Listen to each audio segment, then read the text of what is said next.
Hello नमस्कार, खूप मनापासून स्वागत आहे आणखी एका नवीन रेसिपीमध्ये. आज आपण बघतोय तांदूळ पिठाचे फ्रायम्स. अगदी मार्केटमध्ये मिळतात तसे फ्रायम्स आपण बनवतोय आज.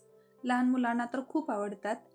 बनवायला खूप सोपे आहेत, स्टोअर करायला सोपे आहेत आणि महत्त्वाचं म्हणजे हे फ्रायम्स आपण घरी बनवतोय, म्हणजे सावलीत बनवतोय. अजिबात उन्हात वगैरे जायची गरज नाही. कमी जागेमध्ये कमी वेळेमध्ये फटाफट हे फ्रायम्स आपण बनवू शकतो. तर चला बघूया हे फ्रायम्स बनवण्याची रेसिपी. कशी बनवायचे हे फ्रायम्स. हे तांदूळ पिठाचे पापड बनवण्यासाठी इथं मी एक जाडबुडाची कढई घेतलेली आहे. तुमच्याकडं कोणतंही जाडबुडाचं भांडं असेल ते घेऊ शकता. या भांड्यामध्ये 3 पट पाणी घ्यायचं आहे. एकाच भांड्यानं 3 भांडी पाणी. याच भांड्यानं मी पीठ देखील 1 भांडं घेतलेलं आहे आणि म्हणजेच 1 भांडं पीठ आणि 3 भांडी पाणी घ्यायचं आहे.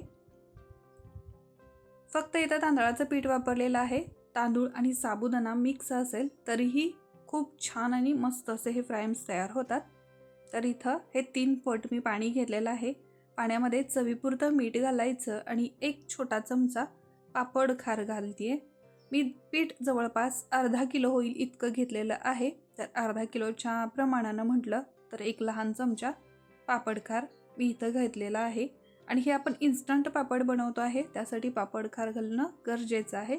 नाही घातलं पापड खार, जर तुम्हाला खायला नकोसा वाटत असेल तर तुम्ही स्किप देखील करू शकता. पण पापड खार घातल्यामुळं आणखी जास्त खुसखुशीत आणि हलके हे पापड तयार होतात आणि चव देखील एक वेगळी आणि छान येते.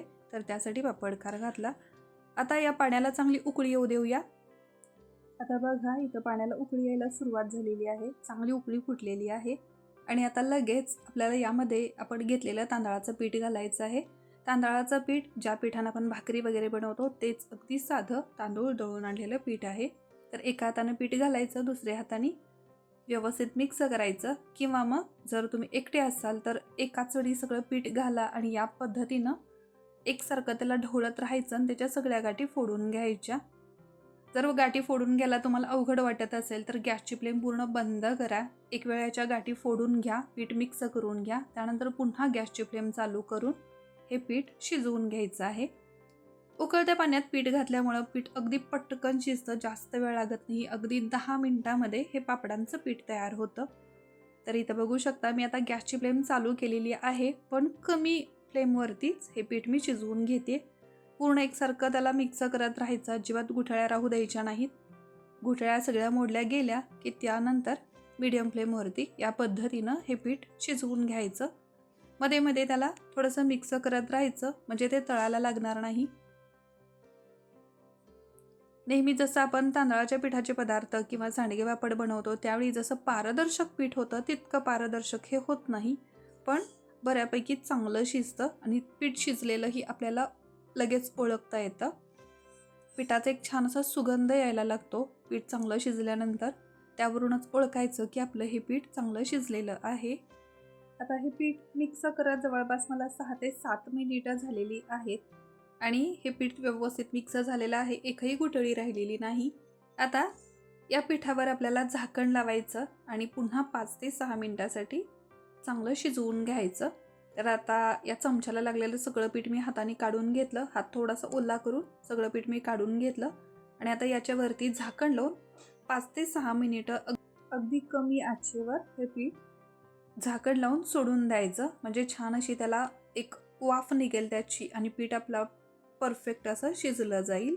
तर आता झाकण लावते आणि 5 ते 6 मिनिटासाठी हे असंच सोडून देते. अगदी कमी अगदी बारीक अशी गॅसची फ्लेम आहे आणि कमी फ्लेमवरती हे पीठ शिजवून घेऊया. तर बघा पूर्ण 6 मिनिटानंतर बरोबर मी इथं काढलेलं आहे झाकण आणि पीठ बघा आपलं छान असं शिजलेलं आहे. एकजीव त्याचा गोळा होतोय, पीठ अगदी परफेक्ट झालेलं आहे. तळाला थोडंसं तुम्हाला लागल्यासारखं वाटेल, पण त्याचा आपल्या पिठाला काही परिणाम होणार नाही, कारण त्याचा वास वगैरे अजिबात त्याला लागणार नाही. हे आपलं पीठ परफेक्ट तयार आहे. आता लगेच मी गॅसची फ्लेम बंद करते. पीठ थोडंसं आपल्याला थंड होऊ द्यायचं आहे आणि त्यानंतरच आपण आपले पापड, आपले फ्रायम्स बनवायला घ्यायचे आहेत. या पद्धतीनं थोडंसं पीठ मोकळं करते, थंड होऊ देऊया. आणि इथं बघा पीठ थोडंसं थंड झाल्यानंतर इथं मी आता घेतलेलं आहे आणि थंड झाल्यानंतर पुन्हा अजून थोडंसं हे घट्ट झालेलं आहे, तुमच्या लक्षात आलंच असेल.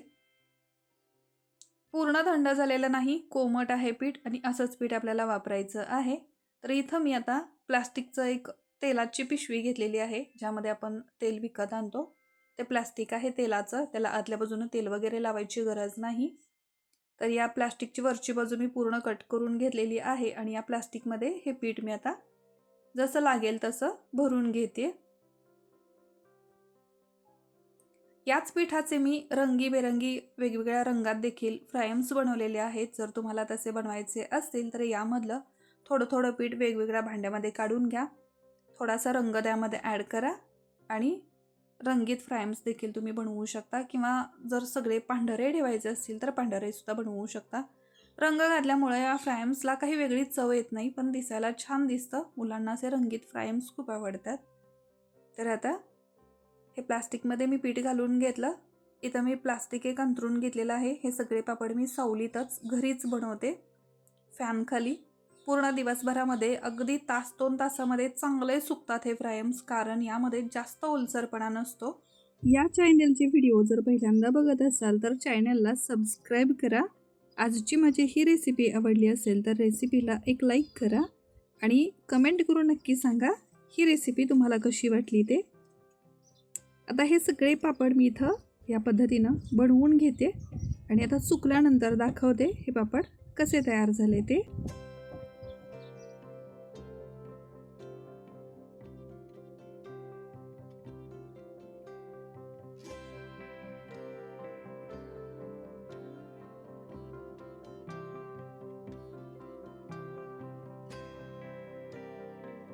हे बघा, आपले हे सगळे पापड बनवून तयार झाले, सुकलेले आहेत चांगले. पूर्ण 2 दिवसासाठी मी इथं वाळवले.